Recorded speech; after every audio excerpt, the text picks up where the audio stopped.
Nick Diaz and Frank Shamrock kicked off Strikeforce's Shamrock vs. Diaz weigh-ins with some antics that led some fans in attendance to believe that the dueling 180-pounders would garner the most attention from the day's events.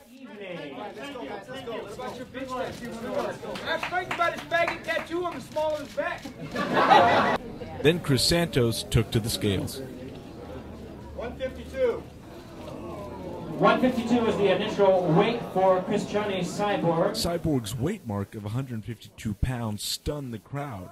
Her opponent, Hitomi Akano, however, came in at 143.5 pounds. Santos would need to come in at 149.5 pounds to meet the California State Athletic Commission's 6-pound maximum weight overage.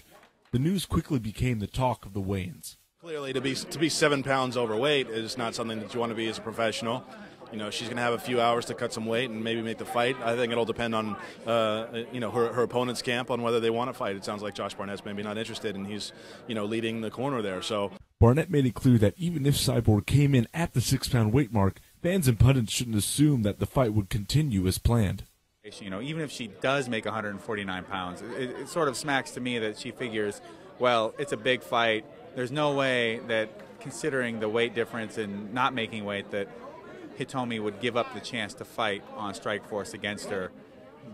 I can just get away with it. Where in fact, I feel like if our needs aren't met, we're taking our toys and going home. So we don't need the fight as bad as she does. Santos' battle with the scale drew some comparisons to Gina Carano's well-documented troubles with making weight. Carano has been criticized repeatedly for missing weight on more than several occasions, and today's episode drew some comparisons. The question is, should Santos be open to the same criticism that Gina Carano deals with? I think some people might come down on her. I don't think it's warranted on a single occasion. 7 pounds is a lot of weight. That is a lot of weight. She's going to have to make 149.5 to keep it at a 6-pound differential. So I think she'll be able to suck that weight and have no problems. But, I'm kind of torn. Yeah, 7 pounds is a lot, but a first-time offense, I guess you can't get too hard on her. I think anytime when you miss weight, okay, if you miss by 3 pounds, it's one thing. I mean, they booked the fight at 145. It wasn't at 140. You miss by 7.5 pounds, yeah, you deserve criticism. That's not fair. We saw that Thiago Alves got blasted for the Matt Hughes fight, and I think it gave him a big advantage. That was a real screw job on Matt Hughes. It's not fair for one person to have to cut weight.